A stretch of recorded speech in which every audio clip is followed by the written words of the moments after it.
présenter, voilà, il y a eu un travail en amont de Simon et de Pierre, à partir notamment d'études statistiques et puis bien d'autres choses, des visites de terrain qu'on a réalisées à l'automne dernier à Nîmes et puis dans l'hiver, je crois, pour reparler de la métropole. Et puis ensuite, on a réuni, certains d'entre vous l'été, des citoyens, des élus, mais surtout des citoyens engagés qui avaient un intérêt pour le territoire et qui sont venus échanger avec nous sur les thématiques. Et c'est à partir de cette expertise citoyenne qu'on a tracé quelques pistes et que Simon a beaucoup travaillé.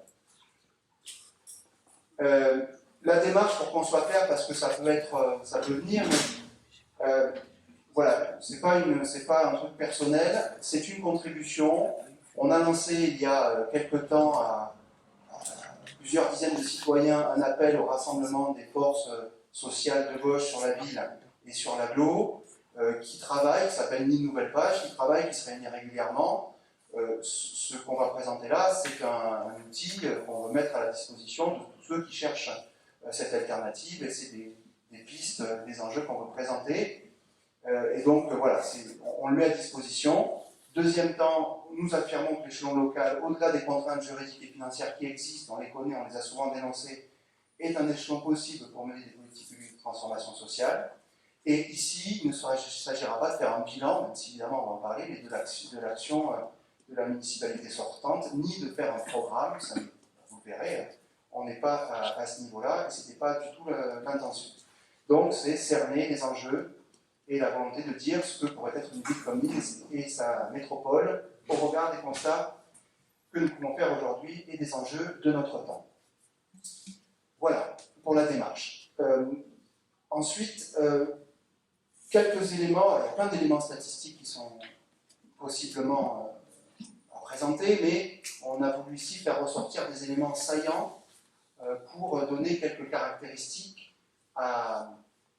au territoire sur lequel on est, à la population qui vit. D'abord, sur la structure démographique, il y a des choses qui ne sont pas forcément très bien connues, de la plupart en tout cas, c'est que on a une structure démographique avec beaucoup de foyers qui sont des foyers avec des personnes seules. C'est 45% sur le territoire nîmois, sur la ville, et c'est un peu moins sur l'agglo, ce qui veut dire que les familles, elles, s'installent plus facilement, on connaît, c'est une mode de périurbanisation dans la périphérie. Seulement à Nîmes, 20% de foyers sont des couples avec enfants. Donc c'est une réalité sociale assez réduite et qui compte. Et 26% de la population nîmoise a plus de 60 ans.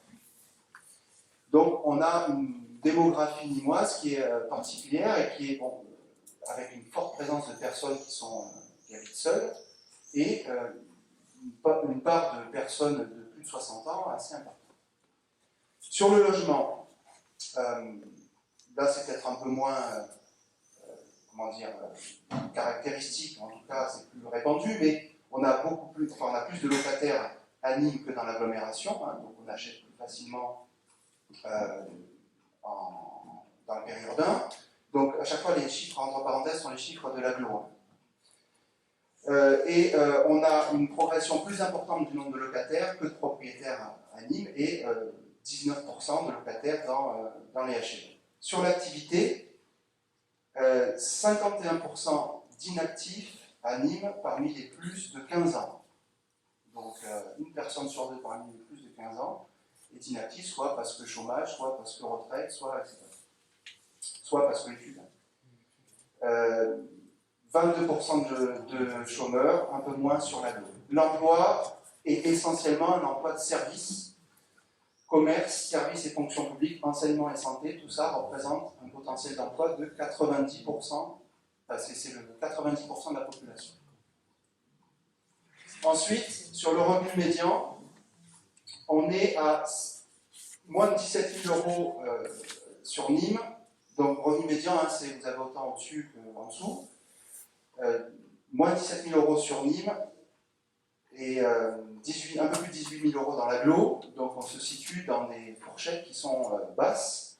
Donc on est sur une ville où la population est en moyenne pauvre, avec, sur la question de la fiscalité, 44% des ménages qui ne sont pas imposés, en sachant que parallèlement, on a la plus forte taxe foncière parmi les villes de plus de 100 000 habitants, et la troisième plus forte taxe d'habitation, qui pèse sur évidemment les ménages.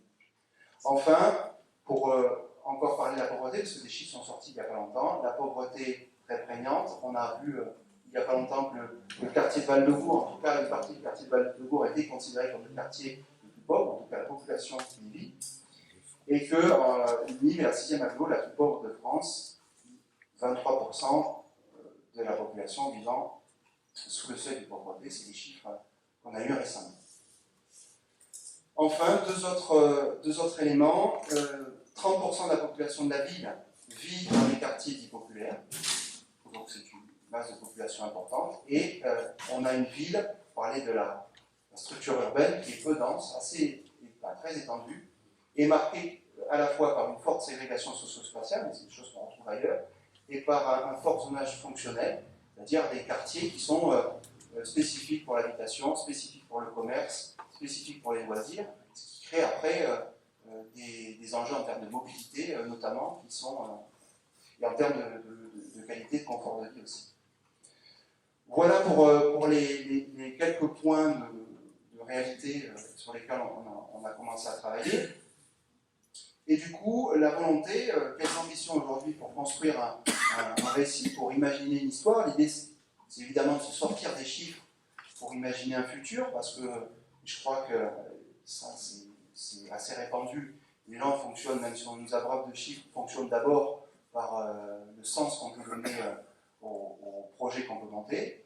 Donc une volonté, on part d'une volonté, parce que c'est beaucoup revenu dans les discussions qu'on a eues, c'est l'idée de réintégrer le regard des Nîmois eux-mêmes sur leurs pratiques, sur leur espace de vie quotidienne, dans la construction du récit. Tout simplement parce qu'on se rend compte, notamment dans la pratique actuelle de la municipalité et même de l'agglo, c'est qu'on bâtit beaucoup la ville en fonction d'un regard extérieur, qui peut être celui des touristes, celui d'investisseurs potentiels, mais que finalement tous les projets qui sont lancés oublient bien souvent la réalité et le vécu des habitants.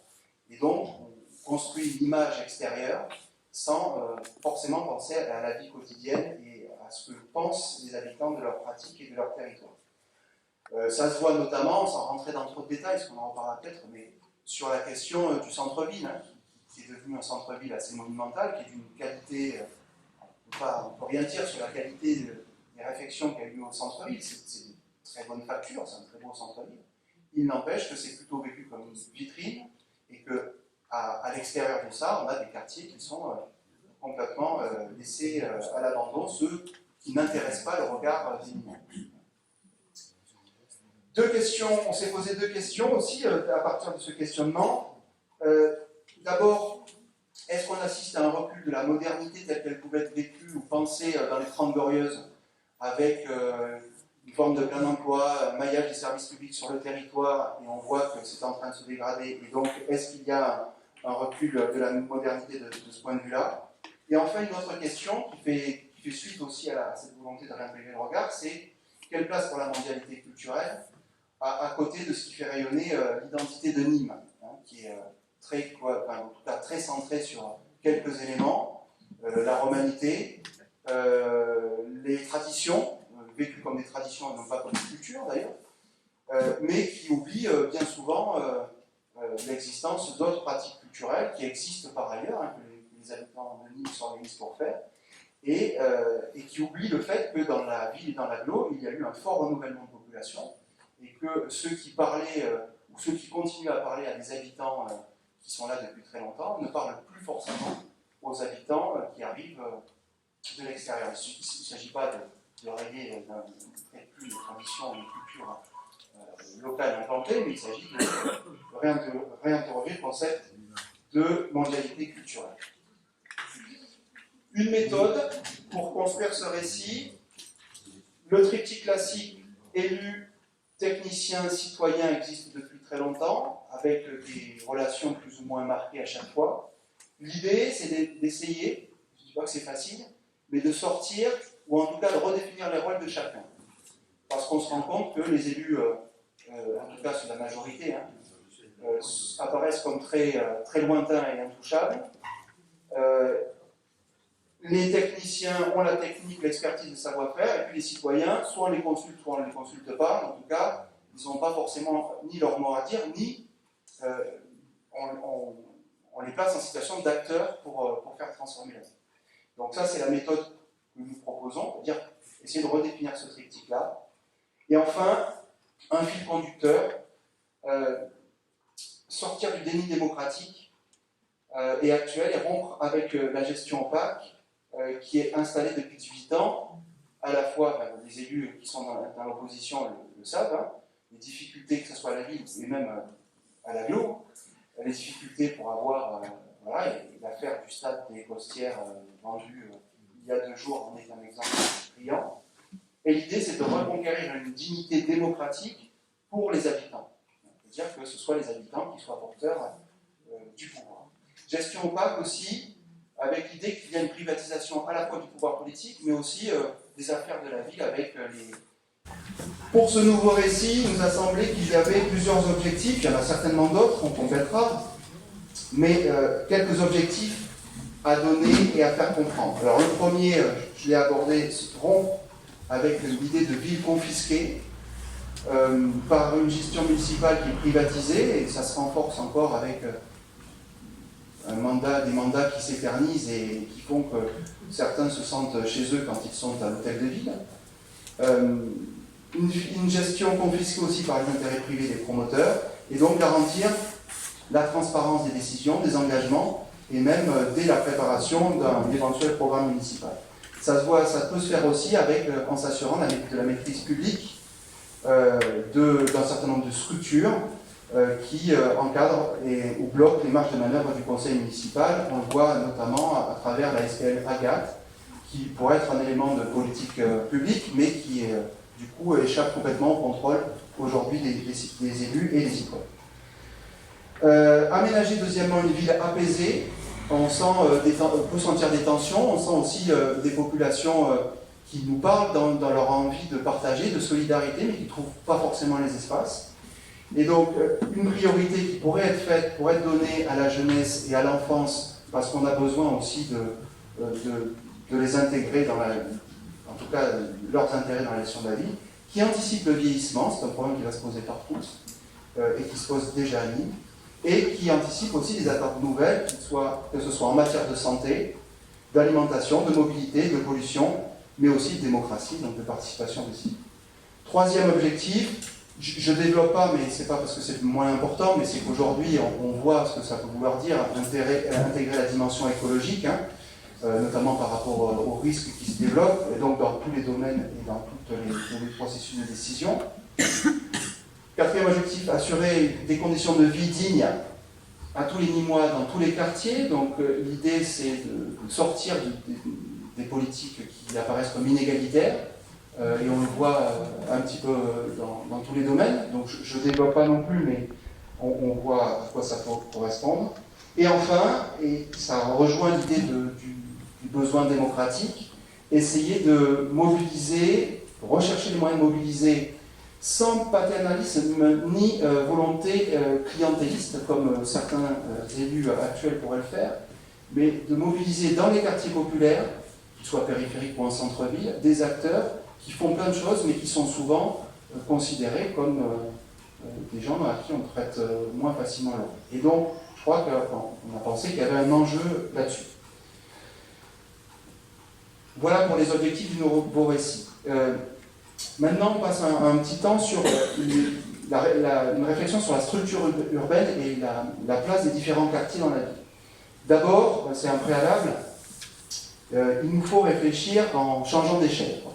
Il y a un nécessaire changement d'échelle à opérer, puisque aujourd'hui, la métropole, l'agglomération, elle existe, à la fois institutionnellement, mais aussi dans les pratiques et dans la vie des gens. Et donc, ce changement d'échelle, il est à intégrer. On n'a pas forcément l'habitude de le faire parce que, et en plus, quand on arrive dans les temps électoraux, les élections municipales restent des élections municipales, et c'est dans un second temps qu'on a l'élection du conseil d'agglo. Donc il faut vraiment prendre en compte cette dimension, d'autant plus qu'il y a beaucoup de politiques publiques qui se mettent maintenant à l'agglo avec des outils qui sont à l'agglo et beaucoup de pouvoir et de budget qui est à l'agglo. Autre changement d'échelle, c'est se penser, souvent on a l'impression qu'on est dans une ville et que tout va se régler dans la ville, mais se penser en fonction des autres, notamment de deux grands pôles qui sont à côté, Montpellier d'un côté, Marseille de l'autre, et puis il y a d'autres pôles qui sont plus petits comme Alès, Avignon ou Arles, mais il y a certainement des choses à faire à des échelles qui sont au-delà de la simple métropole. Ensuite, donc, quelques éléments sur la structure urbaine et la place des différents quartiers. On va commencer par le centre-ville, j'en ai parlé tout à l'heure. Il y a eu un changement spectaculaire ces dernières années dans le centre-ville, voire le tour de l'Écusson notamment, le parvis des Arènes, le projet AEF qui a abouti. Donc il y a eu un changement, en tout cas important, dans la façon dont le centre-ville s'est renouvelé. Le fondement peut être plein de choses, mais il est le tourisme, l'UNESCO, il a été tout ça. Toujours est-il que pour beaucoup, c'est à la fois donc, un cœur, une vitrine, un moteur de développement potentiel, mais qui peut être aussi un moteur d'exclusion, surtout quand on n'a plus l'impression de pouvoir y accéder. Et donc, ce centre-ville est sans doute à repenser en fonction des autres quartiers et d'une réflexion plus générale pour qu'il puisse être un lieu d'échange et d'espace qui peut être aujourd'hui, mais que les populations ne soient pas exclues de son développement. Sur les quartiers, alors quelques adjectifs pour les quartiers, ils sont assez hiérarchisés, cloisonnés, isolés. La structure urbaine de ça, la structure des routes, hein, tout simplement, du tissu routier, isolé aussi, parfois négligé, occulté, déprécié ou oublié. Et on a, de ce point de vue-là, notamment sur les quartiers populaires, qu'ils soient intramuros, c'est un lapsus qui est assez révélateur, ou qu'ils soient périphériques, un regard différent à penser, et surtout un enjeu de développement futur de la ville qui est absolument incontournable. Voilà. Et donc sur lesquels il va falloir mettre beaucoup de moyens et beaucoup d'envie si on veut changer le futur de la ville. Donc on ne peut pas ignorer la trame, l'ampleur des voiries qui notamment organise ces relations entre les quartiers. Et il ne faut pas se cacher qu'il y aura des arbitrages délicats, si on part dans cette perspective-là, entre ce qui est la politique d'aujourd'hui et puis un rééquilibrage en faveur des quartiers, et ça va nécesiter certainement beaucoup de travail, en sachant que les moyens sont contraints, on le voit même avec l'ANRU qui est en train de passer. La politique de la ville, du coup, à l'épreuve des grands quartiers d'habitat social périphérique, c'est une question nationale, mais à Nîmes, il faut le dire, hein, c'est un enjeu particulier du fait de l'importance de ces quartiers, de la population qui y vit. C'est énorme, et en plus, on a des quartiers qui sont très excentrés du reste de la ville, très coupés du reste de la ville. Donc il y a une situation urbaine qui est peu commune ailleurs, qui n'a rien à voir avec la région parisienne, puisqu'on a des quartiers qui sont plus intégrés au tissu urbain. Et donc, ça va du coup nécessiter un vrai regard sur des politiques de diversification sociale, l'ANRU au profit des habitants, bref, beaucoup de choses sont engagées, mais on n'est pas du tout au niveau. Bon, on reviendra, je ne vais pas tout forcément dire maintenant. Et donc, aujourd'hui, la question, c'est l'intégration de ces quartiers dans la ville, mais en même temps, leur vie propre en tant que quartier. Donc des pistes existent, la question de l'urbanisation du boulevard Kennedy a été posée beaucoup, le renforcement de la desserte des transports collectifs, fréquence, amplitude, horaire, etc. Et on voit que les projets de T2, par exemple, du coup, en débat, on va dire. La question d'une couverture commerciale diversifiée, on l'a vu avec l'histoire du Carrefour Market de Pissevin, et puis la question des services publics dans ces quartiers qui ont tendance à reculer Donc il y a un défi important. Le logement va être un défi important aussi parce qu'il est trop cher, trop rare pour les catégories populaires. Et on a besoin déjà de logement social. La difficulté, peut-être, c'est que la ville ne possède pas d'instruments propres.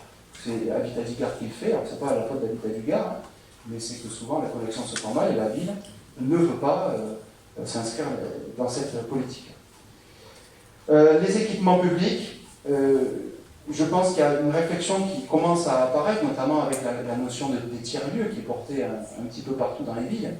C'est comment créer des équipements publics qui sortent peut-être du schéma habituel et qui associent les citoyens, les associations, non pas simplement dans un but de concertation, mais dans un but de production de choses, et peut-être des équipements publics plus modestes, mais qui permettent de recréer des centralités dans les quartiers.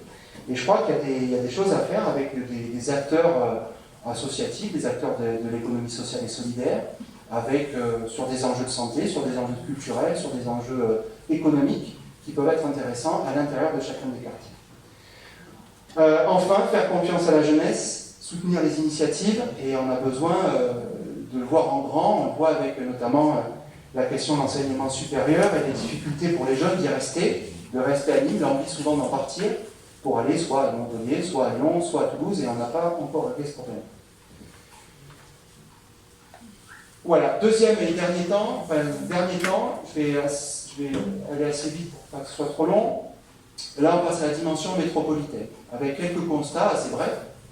D'abord, il y a un constat qui est assez unanime de grand brouillage politique, qui est lié à la fois à la méconnaissance de ce que c'est que l'agglomération, de comment elle fonctionne, de qui sont les élus, à la difficulté de majorité politique. Il n'y a pas de majorité politique en tant que telle, il n'y a pas de clivage habituel qu'on peut retrouver, sauf avec les élus d'opposition de la ville de Nîmes et quelques élus qui se démarquent un peu du reste des maires de l'agglomération. Donc on a un brouillage politique assez fort, par ignorance, mais peut-être aussi par volonté de certains de ne pas trop en dire, et aussi par la rivalité aujourd'hui Fournier-Lachaud, qui du coup empêche d'avoir une politique qui soit, conforme, cohérente entre la ville et l'agglo, et donc d'apprécier le fait métropolitain et de ce qu'on peut faire. Deuxième besoin, revisiter le rôle et la conception dans cette agglomération des maires, qui se comportent parce qu'ils sont contraints de ça, c'est pas du tout forcément une volonté de leur part, peut-être que certains oui, mais pour la plupart c'est le cas.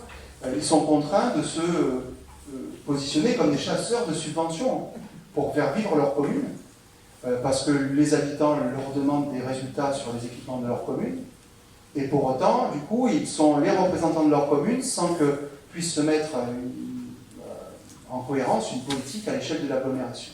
Et ça, ça joue du brouillage politique, et ça joue aussi de la visibilité de ce que peut être des politiques d'agglomération. Troisièmement, du coup, il y a besoin d'une nouvelle culture, de nouvelles références territoriales pour donner une clé de compréhension de ce qui se joue à l'agglo. Ça doit être une politique d'information ou de communication interne, d'éducation populaire sur ce que c'est que l'agglomération, pourquoi, etc.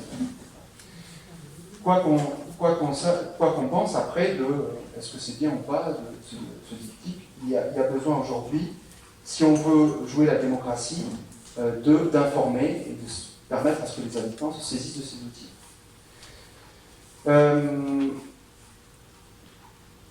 Voilà. Du coup, pour terminer, deux dernières diapos, je crois, il y a des questions concrètes qui sont des fois objets de controverse et qui va falloir, sur lesquelles il faut travailler absolument pour construire un avenir possible. C'est l'appropriation du centre de Nîmes, centre-ville, parce que ce que disent les habitants de l'agglo, c'est que ce centre il est souvent inaccessible à ceux qui sont à l'extérieur, donc ce qui va renforcer le phénomène périurbain et les zones commerciales, les zones de loisirs autour du centre. Donc, est-ce que le centre de Nîmes, il est simplement pour ceux qui y habitent, ou est-ce qu'il est pour tous les Nîmois et tous les habitants de l'agglo? Deuxième question concrète, le fait que les problèmes sociaux soient très spatialisés, confinés à certains quartiers au sein de la ville comme au sein de la métropole, il y a une question, c'est comment réguler ça? Alors on dit peut-être, il y a de tels enjeux, de telles difficultés, de tels écarts qu'il va falloir beaucoup de volonté, beaucoup de moyens. Une priorité se dégage dans tout ça qui peut permettre, c'est pas quelque chose de très nouveau, mais la question des déplacements, des transports, des déplacements en général, de la mobilité dans l'agglo est une question qui est absolument centrale et sur laquelle aujourd'hui les politiques publiques menées par la ville dans un premier temps, mais aussi pour un certain nombre d'aspects, et par l'agglo avec les transports collectifs, n'est absolument pas au niveau, et c'est pas la T2 coupée en morceaux, l'absence de parking relais qui permet de répondre aux besoins. Et donc aujourd'hui, une grande réflexion sur les déplacements, qu'ils soient doux, collectifs, ce qu'on veut, est un point central qu'il faut, je crois, porter avec les habitants pour une réflexion et des décisions utiles. Du coup, d'ici les élections, alors quelques débats ouverts qu'on pourrait animer, qui pourraient se tenir et qui pourraient permettre la participation citoyenne, la mise en cohérence du réseau de transport en commun, la mise à l'étude de la faisabilité de la gratuité, parce qu'on sait qu'il y a un débat là-dessus. Bon, l'avenir du stade, le diaporama a été préparé un peu trop tôt, puisque l'avenir du stade, il est pour l'instant réglé. On pourra en parler, ce qui est certainement un vrai scandale. La complémentarité entre les grands projets et réalisations à Nîmes et l'aide utile aux territoires ruraux, donc vue dans une complémentarité. L'idée de la multiplication des lieux de sociabilité, des lieux de rencontre pour contrer la tendance au repli ou à la privatisation. Donc, essayer de travailler ça. La question du SCOT, évidemment, qui doit être achevée bientôt avec la volonté de limiter l'étalement urbain. Bon, ça, les élus savent, pour en dire quelques mots, ils sont au courant de tout ça.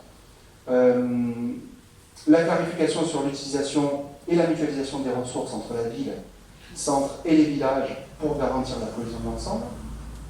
On ne pourra pas passer à côté de ça.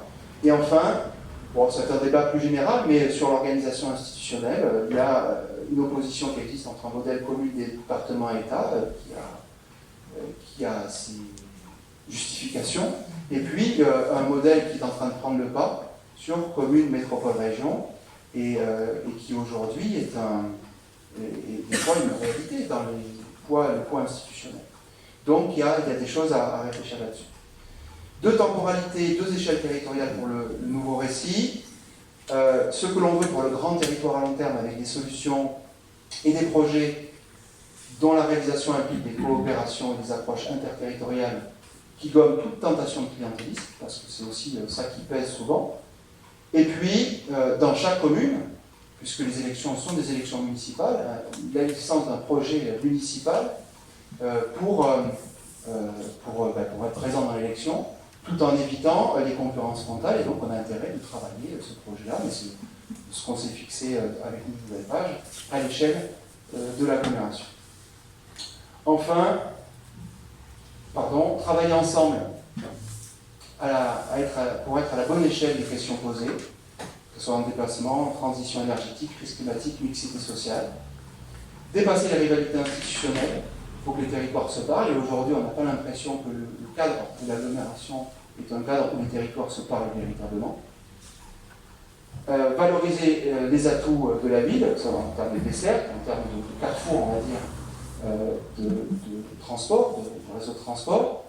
Il y a des zones d'activité qui sont possiblement utilisables. Il y a le patrimoine, l'environnement, le dynamisme associatif et culturel qui anime est certainement un atout et qui peut être un élément de construction et de même plus que ça, de réalisation d'un projet différent. Et enfin, l'idée de se former pour diffuser une forme d'éducation populaire partagée et compréhensible, à minima pour les futurs candidats, sur ce qu'est une agglo, une métropole, et sur la place que les élus y occupent ou pourraient avoir à y occuper dans un schéma qui pourrait être un peu nouveau.